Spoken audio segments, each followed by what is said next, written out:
Hello students, मैं रूपाली हसनाले आज आप सभी को NCERT संस्कृत कक्षा 8 रुचिरा भाग 3 के 11वें पाठ का अभ्यास कार्य समझाने जा रही हूँ। प्रश्न नंबर 1 में हमें दिया गया है एक पदेन उत्तरत। इसका मतलब होता है एक पद के द्वारा उत्तर लिखो। हमें ये प्रश्न दिए गए हैं, इन प्रश्नों के उत्तर एक पद में लिखना है। ठीक है, देखो यहाँ पर हमें क में दिया गया है कि दृशिनाम कुरीतिनाम सावित्री मुखरम विरोधम अकरोत। इसका मतलब होता है किस प्रकार की कुरीतियों का अर्थात बुराइयों का सावित्री ने प्रबल विरोध किया। इसका उत्तर है सामाजिक कुरीतिनाम, मतलब सामाजिक कुरीतियों का अर्थात सामाजिक बुराइयों का।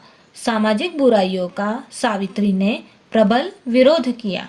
अब ख देखिए, के कूपात जलोदधरणम अवार्यन। इसका मतलब होता है कुएं से जल निकालने के लिए कौन मना कर रहे थे। इसका उत्तर है उच्च वर्गीय, मतलब ऊंची जाति वाले। कुएं से जल निकालने के लिए ऊंची जाति वाले मना कर रहे थे। अब ग देखिए, का स्वदृढ़ निश्चयात न विचलती। इसका मतलब होता है कौन अपने दृढ़ निश्चय से विचलित नहीं होती। इसका उत्तर है सावित्रीबाई। सावित्रीबाई अपने दृढ़ निश्चय से विचलित नहीं होती। घ देखिए, विद्वानाम शिरोमुंडनस्य निराकरणाय सा कहे मिलिता। मतलब विधवाओं के सिर मुंडवाने के निराकरण के लिए वह कौन, सावित्रीबाई। ठीक है, किनसे मिली। इसका उत्तर है नापिते है, मतलब नाइयों से। विधवाओं के सिर मुंडवाने के निराकरण के लिए वह नाइयों से मिली। अब अंग देखिए, सा कासाम कृते प्रदेशस्य प्रथमम विद्यालयम आरभत। इसका मतलब होता है उन्होंने किनके लिए प्रदेश का पहला विद्यालय प्रारंभ किया। इसका उत्तर है कन्या नाम, मतलब कन्याओं के अर्थात बालिकाओं के। उन्होंने कन्याओं के लिए प्रदेश का पहला विद्यालय प्रारंभ किया। ठीक है, अब प्रश्न नंबर 2 देखिए। प्रश्न नंबर 2 में हमें दिया गया है पूर्ण वाक्येन उत्तरत। इसका मतलब होता है पूर्ण वाक्य के द्वारा उत्तर लिखो। क देखिए, किम किम सहमाना सावित्रीबाई स्वदृढ़ निश्चयात न विचलती। इसका मतलब होता है क्या क्या सहते हुए सावित्रीबाई अपने दृढ़ निश्चय से विचलित नहीं हुई।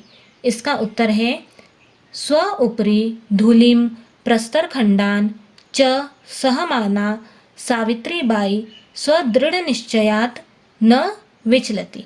मतलब अपने ऊपर धूल और पत्थर के टुकड़ों को सहती हुई सावित्रीबाई अपने दृढ़ निश्चय से विचलित नहीं हुई। ख देखिए, सावित्रीबाई फुले महोदयायाः पितरोः नाम किमासीत्। मतलब सावित्रीबाई फुले महोदया के माता पिता का नाम क्या था। इसका उत्तर है सावित्रीबाई फुले महोदयायाः माता लक्ष्मीबाई पिता च खंडोजी आस्ताम। मतलब सावित्रीबाई फुले महोदया की माता लक्ष्मीबाई और पिता खंडोजी थे। ग देखिए, विवाहानन्तरमपि सावित्र्याः मनसि अध्ययनाभिलाषा कथम उत्साहं प्राप्तवती। इसका मतलब होता है विवाह के बाद भी सावित्री के मन में अध्ययन की अभिलाषा को अर्थात पढ़ाई करने की इच्छा को कैसे उत्साह प्राप्त हुआ। इसका उत्तर है सावित्र्याः पतिः स्त्रीशिक्षायाः प्रबल समर्थकः आसीत्, अतः तस्याः मनसि अध्ययनाभिलाषा उत्साहं प्राप्तवती। इसका मतलब होता है सावित्री के पति स्त्री शिक्षा के प्रबल समर्थक थे, इसलिए उनके मन में अध्ययन की अभिलाषा को अर्थात पढ़ाई करने की इच्छा को उत्साह प्राप्त हुआ। अब घ देखिए,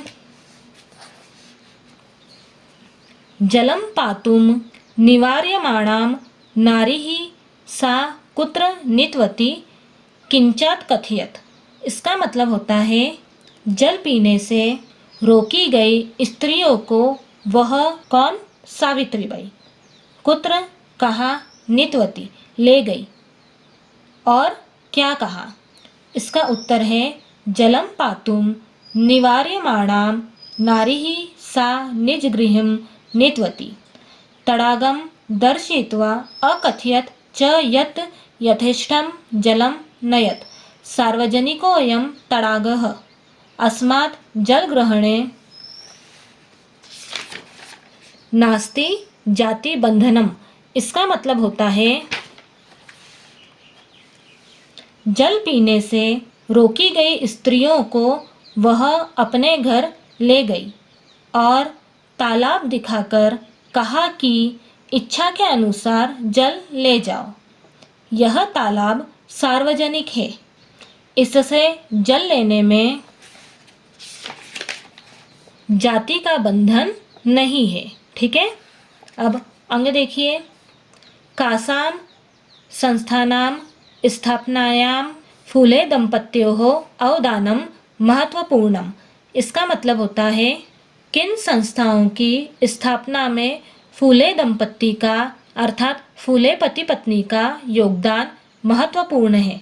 इसका उत्तर है महिला सेवा मंडल शिशु हत्या प्रतिबंधक गृह इति संस्थानां स्थापनायां फूले दंपत्योः अवदानम महत्वपूर्णम। इसका मतलब होता है महिला सेवा मंडल शिशु हत्या प्रतिबंधक गृह संस्थाओं की स्थापना में फूले दंपत्ति का योगदान महत्वपूर्ण है। अब च देखिए, सत्यशोधक मंडलस्य उद्देश्यम किमासीत। इसका मतलब होता है सत्यशोधक मंडल का उद्देश्य क्या था? इसका उत्तर है सत्यशोधक मंडलस्य उद्देश्यम आसीत उत्पीड़ितानां समुदायानां स्वाधिकारान् प्रति जागरणम इति। इसका मतलब होता है सत्यशोधक मंडल का उद्देश्य था पीड़ित समुदायों का अर्थात सताए गए समुदायों का अपने अधिकार के प्रति जागरण। अब छ देखिए, तस्याः द्वयोः काव्यसंकलनयोः नामानि के। इसका मतलब होता है उनके दो काव्य संकलनों के नाम क्या है? इसका उत्तर है तस्याः द्वयोः काव्य संकलनयोः नामानि काव्यफूले सुबोधरत्नाकर चेति। मतलब उनके दो काव्य संकलनों के नाम काव्यफूले और सुबोध रत्नाकर है। इतना आया आप लोगों को समझ में। अब प्रश्न नंबर 3 देखिए। प्रश्न नंबर 3 में हमें दिया गया है रेखांकित पदानि अधिकृत्य प्रश्न निर्माणम कुरुत।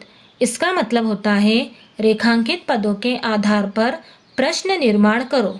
जहाँ जहाँ पर अंडरलाइन दी गई है हमें उसका प्रश्न निर्माण करना है। ठीक है। क देखिए, सावित्रीबाई कन्याभिः सविनोदम आलपन्ति अध्यापने संलग्ना भवति स्म। इसका मतलब होता है सावित्रीबाई कन्याओं से हंसी मजाक के साथ बातचीत करती हुई पढ़ाने में लगी होती थी। अंडरलाइन कन्याभिः पर की गई है। ये स्त्रीलिंग है, तृतीय विभक्ति है और बहुवचन है। तो हम क्या करेंगे? हम किम स्त्रीलिंग शब्द रूप की तृतीय विभक्ति बहुवचन देखेंगे। इसके तृतीय विभक्ति बहुवचन का भी ही होगा, तो हम लिखेंगे का भी ही।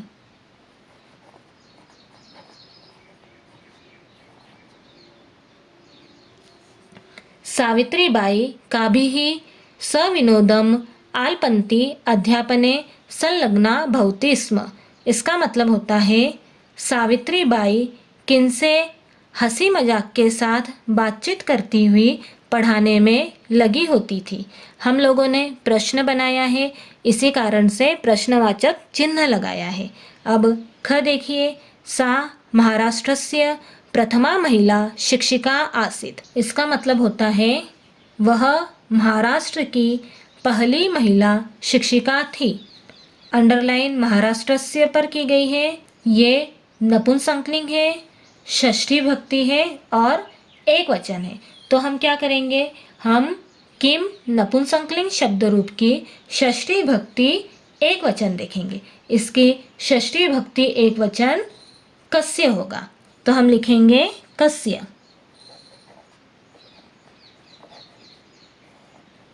सा कस्य प्रथमा महिला शिक्षिका आसीत्, मतलब वह किसकी पहली महिला शिक्षिका थी। हम लोगों ने प्रश्न बनाया है, इसी कारण से प्रश्नवाचक चिन्ह लगाया है। ठीक है, अब ग देखिए।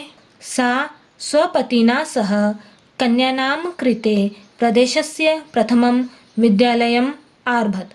इसका मतलब होता है उन्होंने अपने पति के साथ कन्याओं के लिए प्रदेश का पहला विद्यालय प्रारंभ किया। अंडरलाइन कन्या नाम पर की गई है। ये स्त्रीलिंग है, षष्ठी विभक्ति है और बहुवचन है। तो हम क्या करेंगे, हम किम स्त्रीलिंग शब्द रूप की षष्ठी विभक्ति बहुवचन देखेंगे। इसकी षष्ठी विभक्ति बहुवचन कासाम होगा, तो हम यहाँ पर लिखेंगे कासाम।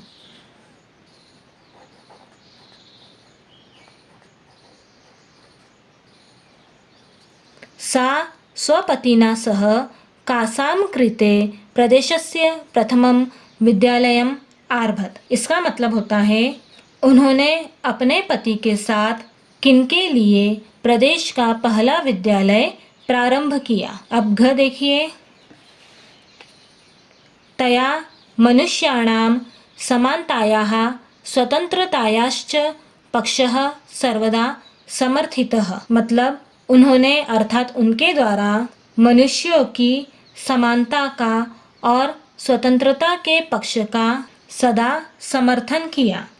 अंडरलाइन मनुष्याणाम पर की गई है। ये पुल्लिंग है, षष्ठी भक्ति है और बहुवचन है। तो हम क्या करेंगे, हम किम पुल्लिंग शब्द रूप की षष्ठी भक्ति बहुवचन देखेंगे। इसकी षष्ठी भक्ति बहुवचन केशाम होगा, तो हम यहाँ पर लिखेंगे केशाम।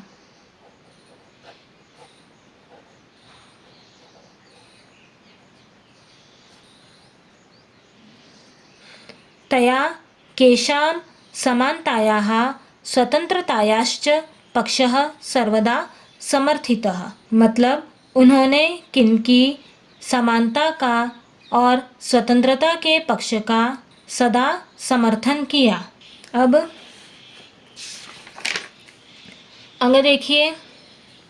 साहित्य रचनया अपि सावित्री महीयते। इसका मतलब होता है साहित्य रचना में भी सावित्री बढ़ चढ़कर है। अंडरलाइन सावित्री पर की गई है।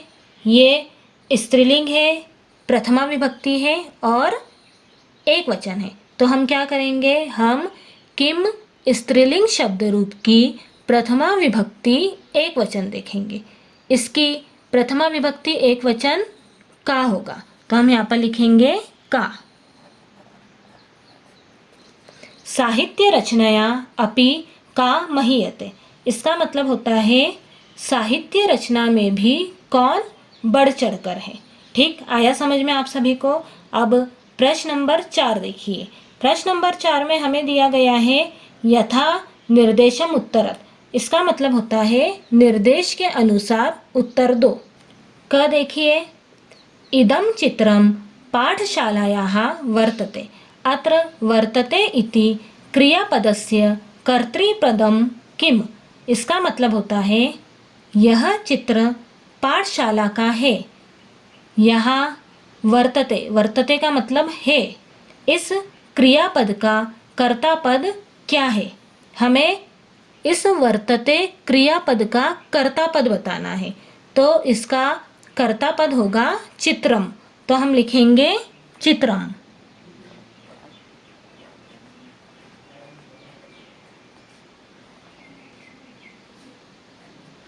ठीक है, वर्तते क्रियापद का कर्ता पद होगा चित्रम। अब ख देखिए, तस्याः स्वकीयम् अध्ययनमपि सहैव प्रचलति। अस्मिन् वाक्ये विशेष्य पदम किम।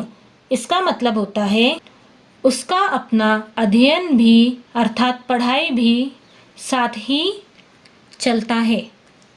इस वाक्य में विशेष्य पद क्या है? हमें इस वाक्य में विशेष्य पद बताना है कि क्या है।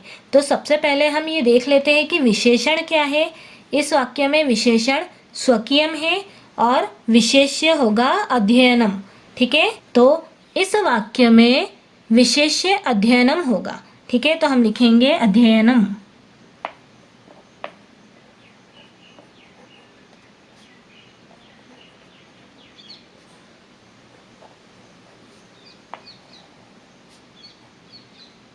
ठीक है, अब ग देखिए, अपि यूयमिमां महिलां जानीत। अस्मिन् वाक्ये यूयम इति पदम केभ्यः प्रयुक्तम। इसका मतलब होता है क्या तुम सब इस महिला को जानते हो। इस वाक्य में यूयम पद किसके लिए प्रयोग हुआ है?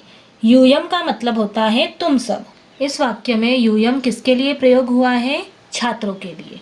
तो हम यहाँ पर लिखेंगे छात्रेभ्यः।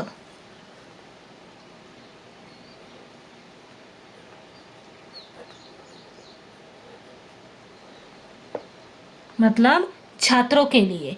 हम पाठकेभ्यः भी लिख सकते हैं। ठीक है,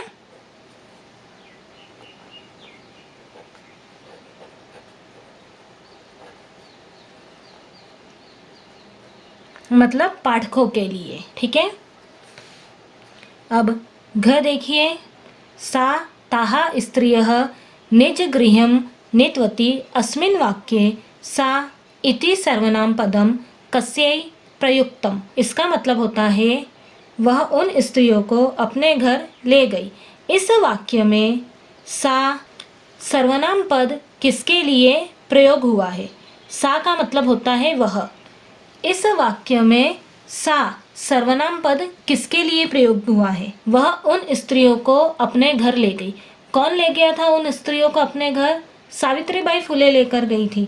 तो सा सर्वनाम पद किसके लिए प्रयोग किया गया है? सावित्रीबाई के लिए। तो हम यहाँ पर लिखेंगे सावित्रीबाई महोदयायै।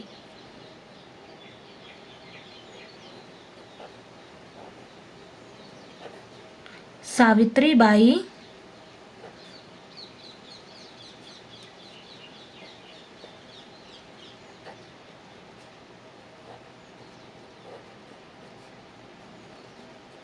महोदयायै। सावित्रीबाई महोदया के लिए। सा सर्वनाम पद सावित्रीबाई महोदया के लिए प्रयोग हुआ है। ठीक है, अब अंग देखिए, हमें दिया गया है शीर्ण वस्त्रावृताः तथा कथिताः निम्न जातीयाः काश्चित् नार्यः जलं पातुं याचन्ते स्म।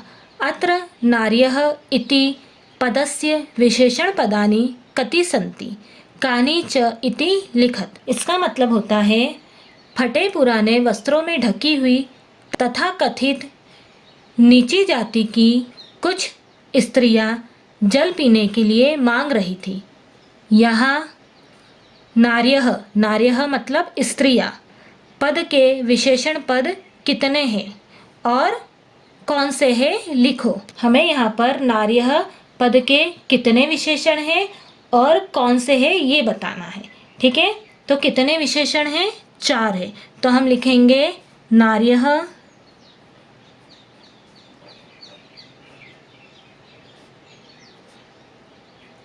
इति पदस्य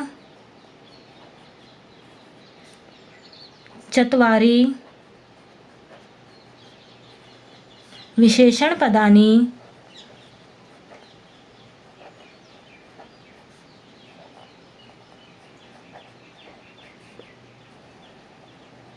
संति। नार्यः मतलब स्त्रियां, पद के 4 विशेषण पद है। कौन कौन से हैं? शीर्ण वस्त्राविताः, तथा कथिताः, निम्न जातीयाः और काश्चित। ठीक है, तो हम लिखेंगे शीर्ण वस्त्रावृताः,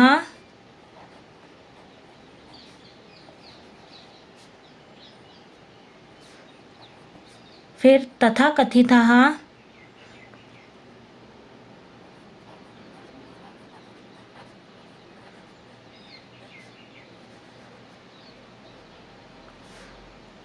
फिर उसके बाद निम्न जातीयाः,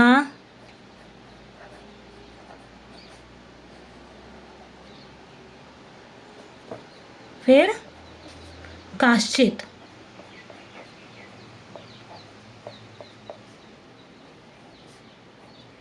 ठीक है। शीर्ण वस्त्रावृताः का मतलब फटे पुराने कपड़ों में ढकी हुई। तथाकथिताः का मतलब तथाकथित। निम्न जातीयाः मतलब नीची जाति की। और काश्चित मतलब कुछ। नार्यः पद के अर्थात स्त्रियां पद के 4 विशेषण पद हैं। कौन कौन से? शीर्ण वस्त्रावृताः, तथाकथिताः, निम्न जातीयाः और काश्चित। ठीक आया समझ में आप सभी को? अब मैं बचे हुए प्रश्नों को मेरे अगले वीडियो में बताऊंगी। प्रश्न नंबर 5 से प्रश्न नंबर 7 तक ये मैं मेरे अगले वीडियो में बताऊंगी। Thank you.